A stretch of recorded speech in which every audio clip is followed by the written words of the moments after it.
여러분 우리가 살면서 보면은 다 공감하는 거지만 뭐 여러 가지 중요한 것도 많이 있지만 먹는 것보다 중요한 게 있을까 그런 생각이 듭니다. 요즘 우리나라는 특히 이제 먹방이라는 말이 유행하죠. 먹는 방송, 준말이 먹방입니다. 근데 TV를 보면은 예전에 비해서 먹는 것과 관련된 프로그램들이 굉장히 많아진 것을 보게 됩니다. 뭐 요리하는 것부터 시작해서 뭐 유명하다는 맛집 찾아가는 거, 그 다음에 좀 과체중인 사람들 나와가지고 막 맛있게 먹는 장면, 뭐 이런 것들을 보여주고 있습니다. 이제 먹는 것이 아주 중요한 콘텐츠가 되었어요.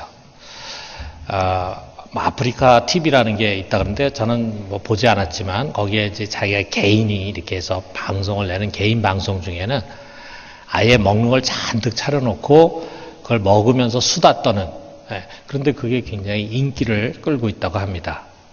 그게 맛있게 잘 먹는 것이 인생의 낙으로 보여요.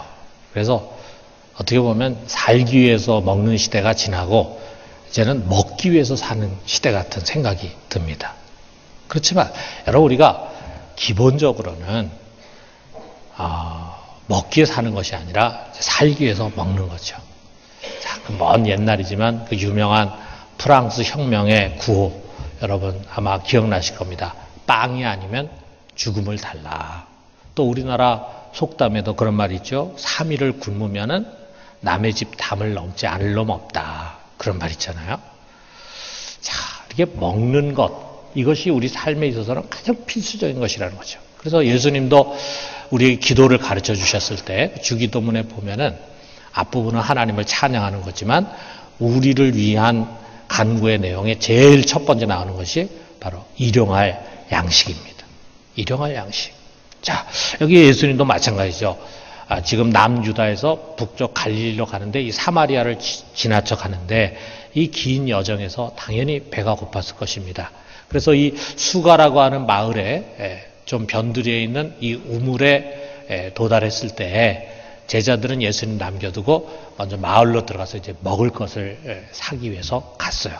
자, 그 사이에 이 우물에 한 여인이 왔고 그 여인과 예수님이 이제 대화를 나누는 거죠. 그리고 그 대화 마지막에 이 여인이 자기와 얘기 나누고 있는 이 유대인이 메시아, 그리스도라고 하는 사실을 알게 되고 물동이를 놔두고 자기 마을로 동네로 뛰어들어갑니다. 자, 그러는 사이에 제자들이 음식을 가지고 와서 그것을 펼쳐놓고 예수님께 라비어 잡수십시오 하고 식사에 초대를 합니다. 그랬을 때 예수님께서 이렇게 말씀하시는 거예요. 32절에 보니까 내게는 너희가 알지 못하는 먹을 양식이 있느니라 그랬습니다. 자, 예수님 먹을 것이 따로 있다 이렇게 얘기하니까 예수님 누가 먹을 걸 갖다 드렸나 보다. 아까 어떤 여자하고 이야기하던데 그 여자가 예수님 먹을 걸 미리 갖다 줬었나 보다. 이렇게 이제 생각을 했겠죠. 그러나 주님께서 말하는 그 양식은 전혀 다른 것이었습니다. 이게 34절에 보니까 예수께서 이르시되 나의 양식은 나를 보내신 이의 뜻을 행하며 그의 일을 온전히 이루는 것이니라. 뭘 먹는 것이 아니라 일을 하는 것이다. 하나님의 뜻을 이루는 것, 행하는 것이 주님의 양식이다. 이렇게 말씀하십니다. 뭐 그렇다면은 예수님 먹을 것을 초월하신 그런 분인가? 그것이 아닙니다. 여러분 우리 예수님 우리 성경에 보면요. 우리와 똑같은 몸을 갖고 계셨어요. 먹지 않으면 배고프고 마시지 않으면 목마르고 자지 못하면 피곤하고 얻어맞으면 아프고 그런 몸이었다. 다시 말하면 우리와 똑같은 연약한 몸을 갖고 사셨습니다. 자, 그렇다면은 이 말씀 무슨 의미인가?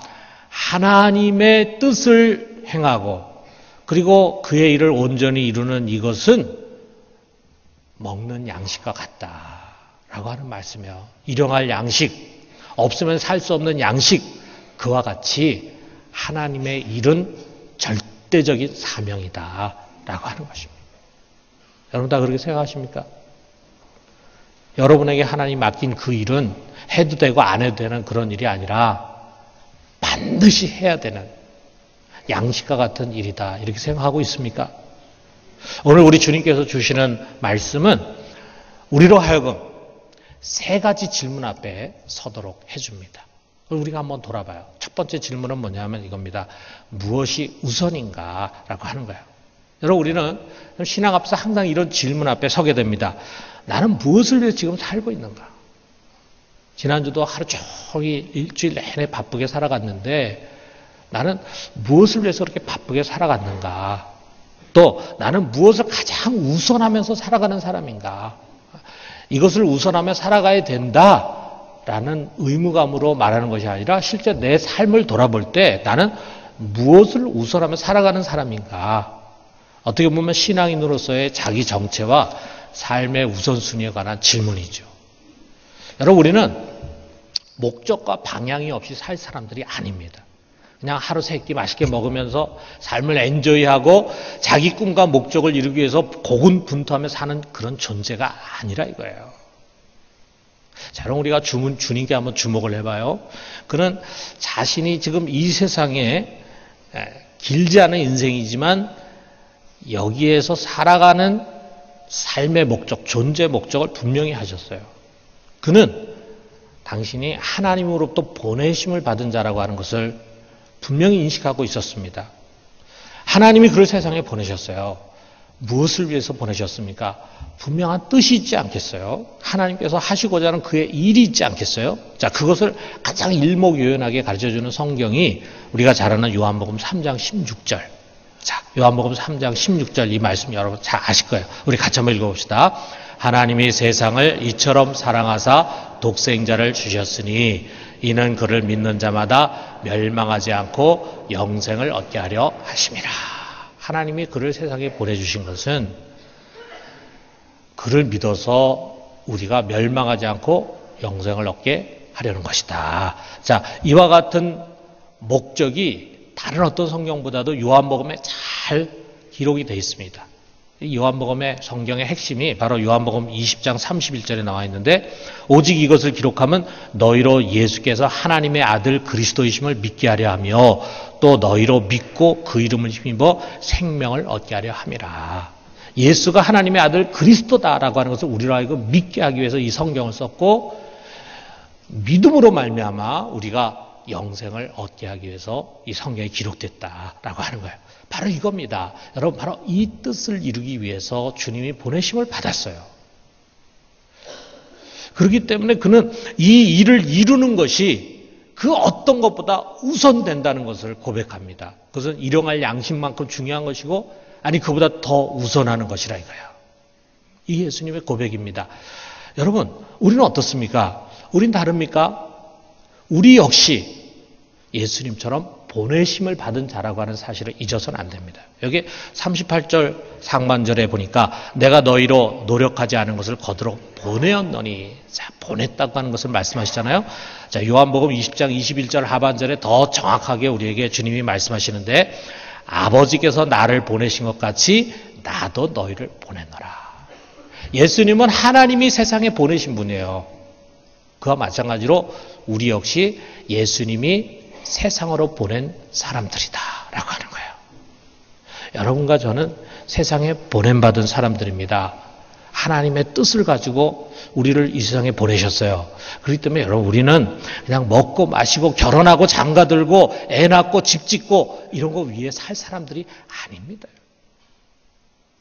그것은 우리가 예수를 알지 못할 때, 그래서 세상에 속해 있을 때 가지고 있던 삶의 목표예요. 우리가 예수님 안에서 새로운 생명으로 거듭났잖아요. 그런 사람은 누구나 다 세상으로 보내심을 받은 사람들입니다. 우리가 보내진 그 세상은 뭐 아프리카라든지 또는 뭐 아시아의 오지 이런 낯선 선교지가 아니에요. 지금까지 자신이 살아온 그 삶의 자리로 다시 보내심을 받은 거예요. 삶의 자리. 그래서 우리가 언뜻 보면은 믿기 이전이나 이후나 똑같은 자리에 있는 것처럼 우리가 생각하기 쉽습니다. 그렇지만 같은 삶의 자리지만 우리의 삶의 목적과 사명은 전혀 다른 것입니다. 여러분, 우리는 파송을 받았어요. 예수님이 가졌던 그 사명과 똑같은 사명을 가지고 파송받았습니다. 어떤 사명이냐? 세상을 구원하라라고 하는 그런 사명을 받았어요. 여러분이나 저나 또 여기 앉아있는 모든 분들이 다 지금 처해 있는 처지가 다릅니다. 뭐 부자도 있고 가난한 사람도 있고 건강한 사람도 있고 병든 사람도 있고 우리가 하고 있는 직업도 다양하고 다 처지가 다르지만 우리가 받은 미션은, 우리의 사명은 동일합니다. 세상으로 하여금 예수가 하나님의 아들이요 그리스도이심을 믿게 하고 그것을 믿고 영생을 얻게 하는 일이라 이거예요. 여러분, 이 사명은 하루 세 끼 우리가 무엇을 먹느냐라고 하는 그 양식만큼 중요한 것입니다. 아니, 그보다 우선하는 것입니다. 우리 예수님께서 너희는 무엇을 먹을까 무엇을 마실까 걱정하지 마라 라고 하시면서 마지막 주신 말씀이 마태복음 6장 33절이잖아요. 자, 이 말씀 우리가 잘 아는 말씀 한번 읽어봅시다. 그런즉 너희는 먼저 그의 나라와 그의 의를 구하라. 그리하면 이 모든 것을 너희에게 더하시리라. 너희에게 먹고 마시는 것 중요한 건 내가 안다. 그래서 너희가 무엇을 먹을까 무엇을 마실까 무엇을 입을까 항상 걱정하지만 그러나 먼저 너희가 그의 나라와 그 일을 구해라. 그러면 이 모든 것 다 채워주시고 더해주신다. 여러분, 이 우선순위가 우리 예수님 속에서는 분명했습니다. 우리 역시 마찬가지로 이 분명한 우선순위를 갖고 보냄받은 이 사명에 충성된 자 되기를 주님의 이름으로 축원합니다. 자, 두 번째 질문은요. 언제 그 일을 해야 하느냐라고 하는 거예요. 자, 어떤 선교사 후보생이 있어요. 이분은 아프리카에 있는 어떤 나라에 가서 이제 선교를 하려고 생각하고 있습니다. 그래서 1년 뒤에 이제 그곳에 가가지고 거기 정착하고 언어를 배우고 그리고 한 2년 동안 언어 배운 다음에 거기 있는 사람들 전도해가지고 교회를 세워야 되겠다. 어떻게 사역을 펼쳐갈지 아주 꼼꼼히 기획을 합니다. 자, 그런데 문제가 뭐냐면요. 지금 거기 가기 전에 여기서 전도를 안 해요. 전도를. 영혼 구원을 위해서 그 먼 낯선 나라에 가겠다고 헌신하는데 정작 지금 여기서 구원받아야 할 영혼이 눈에 보이지 않는 거예요. 여기는 자기 사역제가 아니라고 생각을 해요. 이제 자기는 1년 뒤에 선교지에 가면 거기서 열심히 사역한다. 거기에 있는 영혼이 하나님이 내게 주신 영혼이다. 여기에 있는 영혼은 왜 눈에 안 보이느냐 이거예요. 우리가 이렇게 하기 쉽습니다. 자, 우리 예수님 말씀에 귀를 기울여봐요. 여기 35절에 주님이 이렇게 말씀하시잖아요. 너희는 넉 달이 지나야 추수할 때가 이르겠다 하지 아니하느냐.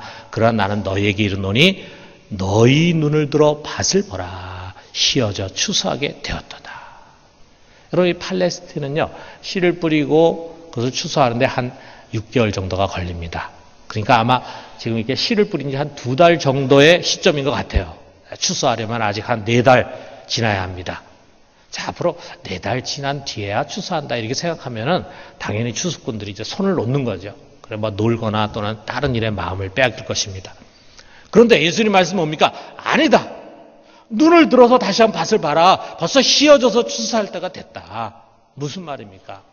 세상을 구원하는 사역은 나중에 때가 돼서 아닙니다.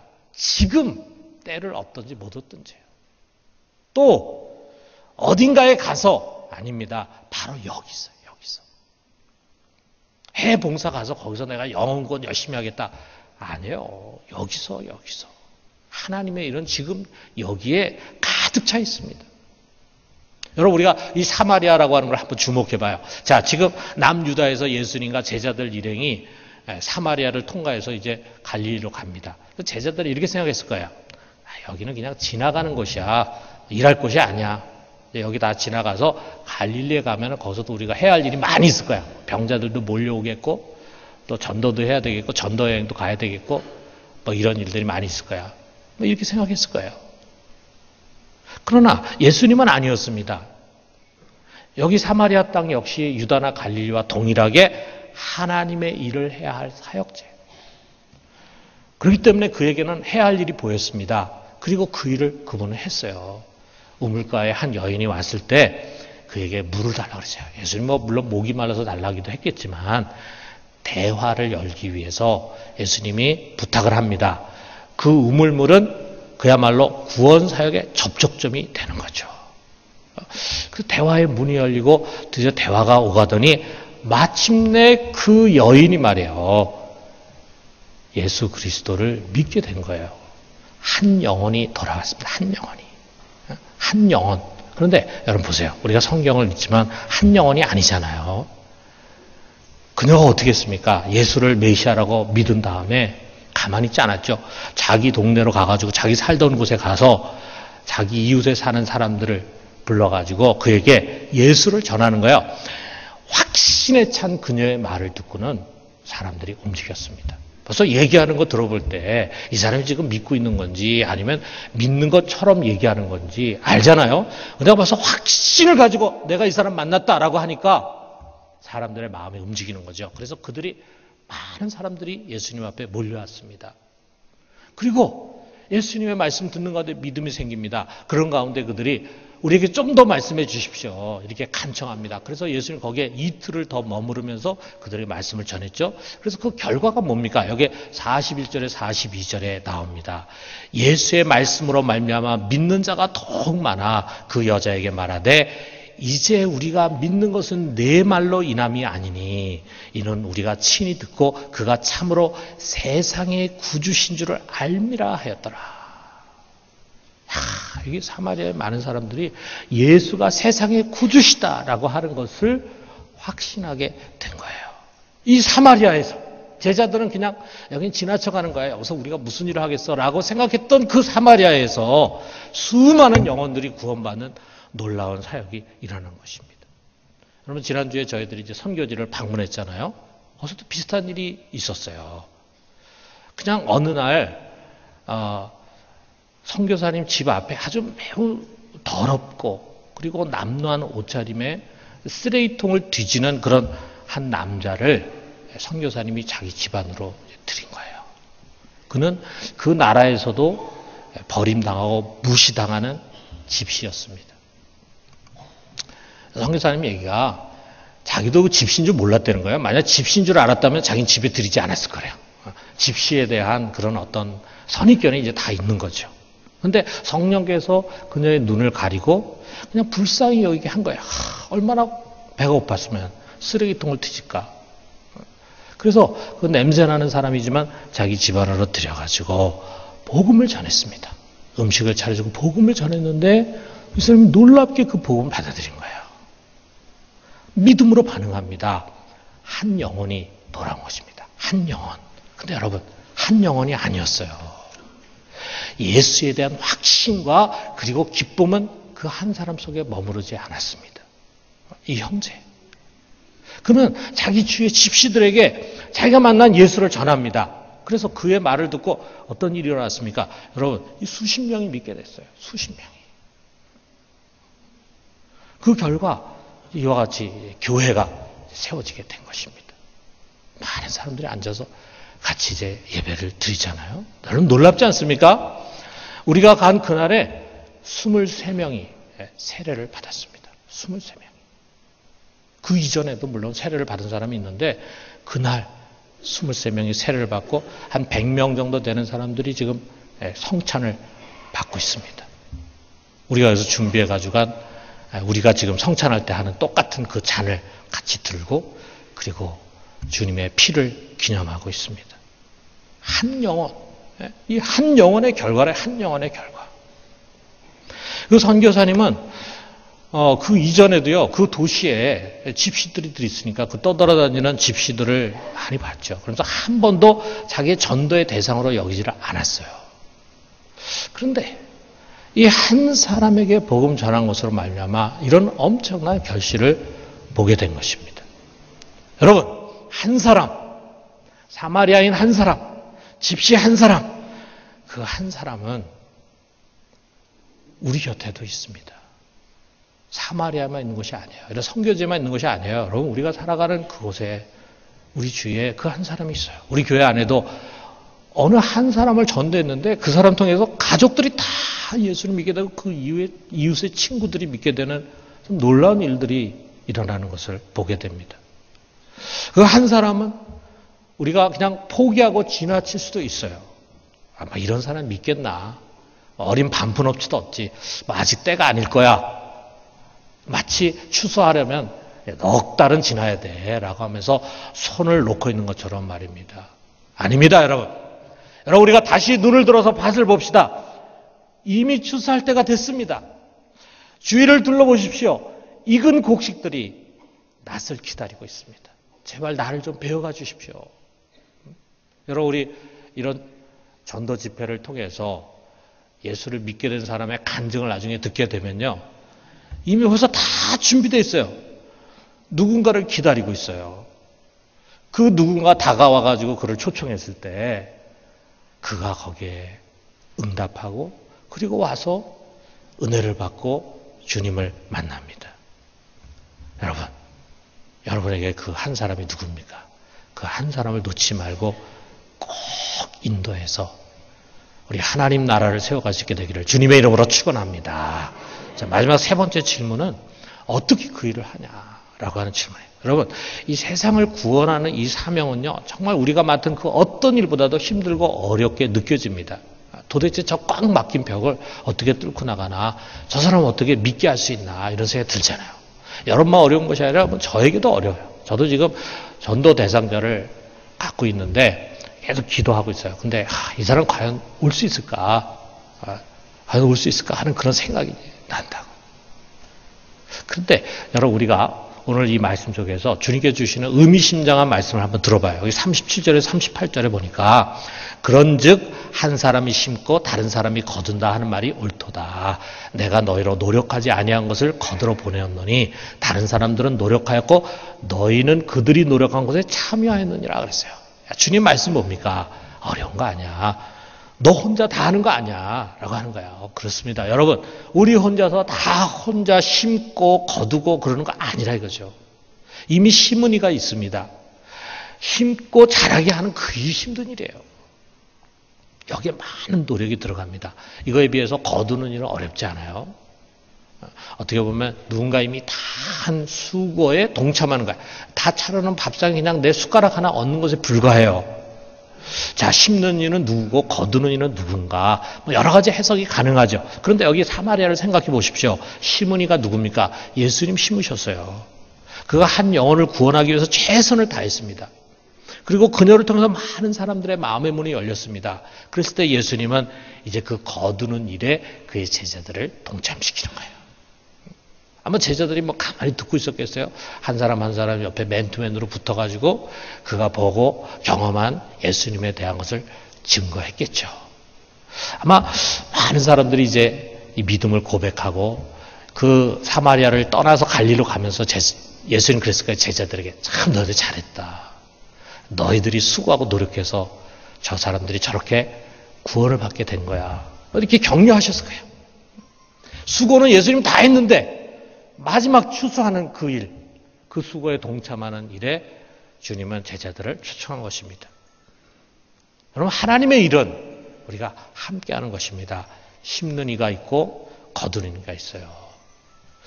때로는 우리가 보면은요, 다른 교회 교인들이 막 노력해가지고 이제 거의 교회 갈 만큼 됐는데 마지막에 우리 교인이 전도해가지고 우리 교회 오게 되는 일도 있고, 우리 교회에서 열심히 전도했는데 우리 교회는 안 왔어요. 근데 어느 때가 나중에 보니까 다른 교회 가서 신앙생활 잘하는 사람이 있어요.